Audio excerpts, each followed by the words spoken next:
Hi everyone, मैं Rafiq sir commerce classes YouTube channel पे आप सबको फिर एक बार वेलकम करता हूँ, खैर मकदम करता हूँ।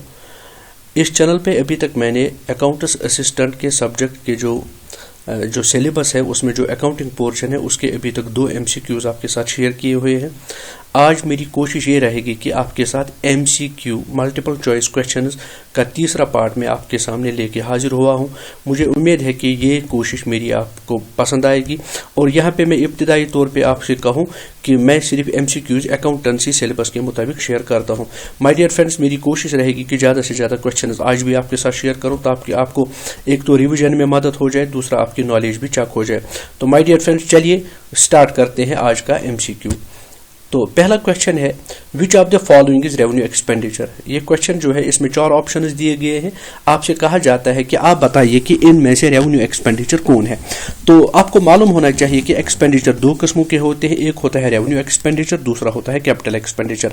रेवेन्यू एक्सपेंडिचर एक ऐसा एक्सपेंडिचर है जो एक्सपेंडिचर हमें बार बार करना पड़ता है क्योंकि उसका बेनिफिट लॉन्ग टर्म बेनिफिट नहीं है। इस खर्चे को करने के बाद हमें लॉन्ग टर्म बेनिफिट उसे नहीं मिलता बल्कि इसे हमें शॉर्ट टर्म बेनिफिट डेराइव होता है। तो अगर आप इन 4 ऑप्शंस पे नजर करेंगे तो मशीनरी परचेजर, अगर हमने मशीनरी परचेज की तो मशीनरी से बेनिफिट डेराइव जो होगा वो लॉन्ग टर्म पीरियड के लिए होगा। हैवी एडवर्टीजमेंट से भी जो हमें बेनिफिट डेराइव होगा वो भी लॉन्ग टर्म पीरियड के लिए होगा। तो यहाँ पे इसका अप्रोप्रिएट आंसर है वेजेस पेड, क्योंकि वेजेस पेड ऐसी बात है, ये एक ऐसा खर्चा है जिस खर्चे को हमें बार बार करना पड़ता है क्योंकि मजदूरों को मजदूरी हमें बार बार देना पड़ती है और उसका जो लॉन्ग लिविंग बेनिफिट उसका नहीं है, उसका शॉर्ट टर्म बेनिफिट है। दूसरा क्वेश्चन है, receipts and payments account of a non trading concern is. जो नॉन प्रॉफिट ऑर्गेनाइजेशन है, जो ऐसे कंसर्न है, जो ऐसे इंस्टीट्यूशन हैं, जो ऐसी ऑर्गेनाइजेशन है जिन ऑर्गेनाइजेशन का पर्पज प्रॉफिट कमाना नहीं है बल्कि वो नॉन प्रॉफिट ऑर्गेनाइजेशन हैं। नॉन प्रॉफिट ऑर्गेनाइजेशन 2 अकाउंट्स बनाते हैं, एक तो ये बनाते हैं इनकम एंड एक्सपेंडिचर अकाउंट, दूसरा बनाते हैं रिसीट्स एंड पेमेंट्स अकाउंट। तो ये रिसीट्स एंड पेमेंट्स अकाउंट क्या है by nature? Is it a nominal account? Is it a real account? Is it a personal account? Or it is all of the above? My dear friends, आपको मालूम होगा कि receipts and payments account is similar to that of cash account। तो जो cash account है वही receipts and payments account है। Cash account में हम क्या करते हैं? रिकॉर्ड कैश का आना और कैश का जाना, that means coming and going of cash। Similarly in receipts and payments account we record coming and going of cash. So it is real account by nature. तो कोई आपको ये कहे कि ये नॉमिनल अकाउंट बाय नेचर है तो वो गलत है, क्योंकि nominal account by nature income and expenditure account है, रिसीट्स एंड पेमेंट अकाउंट नहीं है। तो माय डियर फ्रेंड्स, चलिए तीसरे क्वेश्चन को हम डिस्कस करेंगे। यहाँ पे तीसरा question, in a non profit organisation excess of income और एक्सपेंडिचर इज टर्म्ड एज। आपको मालूम है जो ऑर्गेनाइजेशंस फॉर प्रॉफिट ऑर्गेनाइजेशंस होती है तो जब वो प्रॉफिट एंड लॉस बनाते हैं ना, तो प्रॉफिट एंड लॉस बनाने से उन्हें पता चलता है कि हमने प्रॉफिट अर्न किया है कि हमें लॉस हुआ है। तो इसी तरह जो नॉन प्रॉफिट ऑर्गेनाइजेशंस है जब वो इनकम एंड एक्सपेंडिचर अकाउंट बनाते हैं तो वहां से भी हमें क्या मिलता है? अगर इनकम ज्यादा हुई एक्सपेंडिचर पे या एक्सपेंडिचर ज्यादा हुआ इनकम पे, तो यहाँ पे क्वेश्चन है, in a non profit organisation excess of income over expenditure. तो जब एक्सेस ऑफ इनकम, जब इनकम बढ़ेगी ओवर एक्सपेंडिचर, तो क्या ये प्रॉफिट है, क्या ये डेफिसिट है, क्या सरप्लस है, क्या नन ऑफ द अबव है? माय डियर फ्रेंड्स, इसको आप याद रखिए, अगर एक्सेस ऑफ इनकम और एक्सपेंडिचर होता है तो ये सरप्लस है, अगर एक्सेस ऑफ एक्सपेंडिचर और इनकम होता है तो वो डेफिसिट है। तो इसका अप्रोप्रिएट आंसर आएगा माय डियर फ्रेंड्स सरप्लस। तो चलिए चौथा क्वेश्चन शेयर करता हूं आपके साथ। In case of A non profit seeking entity while preparing the balance sheet the excess of income और एक्सपेंडिचर इज एडेड टू। इस क्वेश्चन को अच्छे से समझिए, और जिन लोगों ने प्रॉफिट एंड लॉस का कंसेप्ट अच्छे से समझा होगा, आप लोगों को पता है कि जब हम प्रॉफिट एंड लॉस बनाते हैं, अगर हमें प्रॉफिट मिलता है तो वो प्रॉफिट हम बैलेंस शीट में कैपिटल को ऐड करते हैं, और अगर लॉस हुआ है तो हम लॉस कैपिटल से क्या करते हैं? माइनस करते हैं।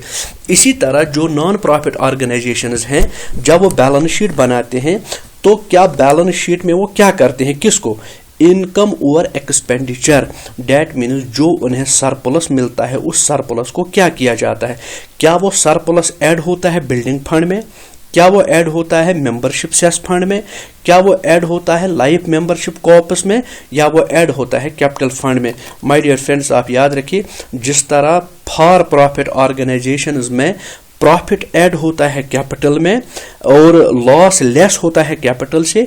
इसी तरह नॉट फॉर प्रॉफिट ऑर्गेनाइजेशन जो होती है, अगर उन्हें सरप्लस मिला है तो वो कैपिटल फंड में ऐड हो जाता है, और अगर डेफिसिट हुआ है तो वो डेफिसिट कहां से लेस होता है, वो भी कैपिटल फंड ही से लेस होता है। तो चलिए 5वां क्वेश्चन आपके साथ शेयर करता हूं। तो 5वां क्वेश्चन आपकी स्क्रीन पे ये रहा, which of the following statement about goodwill is not correct. इनमें से कौन सा स्टेटमेंट गुडविल के लिए करेक्ट नहीं है। यानी आप लोगों को पता है goodwill, good name, reputation of A firm, of A business. तो गुडविल की जब हम बात करते हैं तो गुडविल के कुछ कैरेक्टरिस्टिक्स हैं। कौन सी बात गुडविल के लिए ट्रू नहीं है। पहली बात, it is an intangible asset. Goodwill के मुतालिक हमें पता है कि ये एसेट है, और ये हमेशा कौन सा एसेट होता है, ये हमेशा आप याद रखिए my dear friends, goodwill intangible asset है, तो इसमें कोई दो राय नहीं है, तो ये इंटेंजिबल एसेट है माय डियर फ्रेंड्स। दूसरी बात कही है, it is not visible but is subject to fluctuations. ये विजिबल नहीं है, ये विजिबल नहीं है, यानी ये दिखाई नहीं देता, बट ये सब्जेक्ट टू फ्लक्चुएशंस, लेकिन इसमें फ्लक्चुएशंस आती है, यानी इसका वैल्यू कभी इंक्रीज होता है, कभी डिक्रीज होता है, ये भी तो सही है। इट बिकम्स ओब्सोलीट, इट बिकम्स ओब्सोलीट, ये खत्म हो जाता है। इट डज नॉट बिकम ओब्सोलीट, ये कभी खत्म नहीं होता। माय डियर फ्रेंड्स, इसमें सबसे जो गुडविल के मुतालिक रेलेवेंट बात नहीं है वो ये है कि इट बिकम्स ओब्सोलीट, ये कभी जीरो नहीं होता। इट बिकम्स, ये ओब्सोलीट नहीं, out of fashion, out of date नहीं हो जाता है ये। तो ये पार्ट सी जो है इसका करेक्ट आंसर है। तो क्वेश्चन नंबर 6, इस पे आप गौर कीजिए और पढ़िए। देखिए क्वेश्चन नंबर 6 क्या कह रहा है। क्वेश्चन नंबर 6 हमें कह रहा है, this is very important. Question number 6 आप पढ़िए, कह रहा है कि any reserve oblige accumulated profit to be written off at the time of admission of a partner is transferred to capital account of old partners in।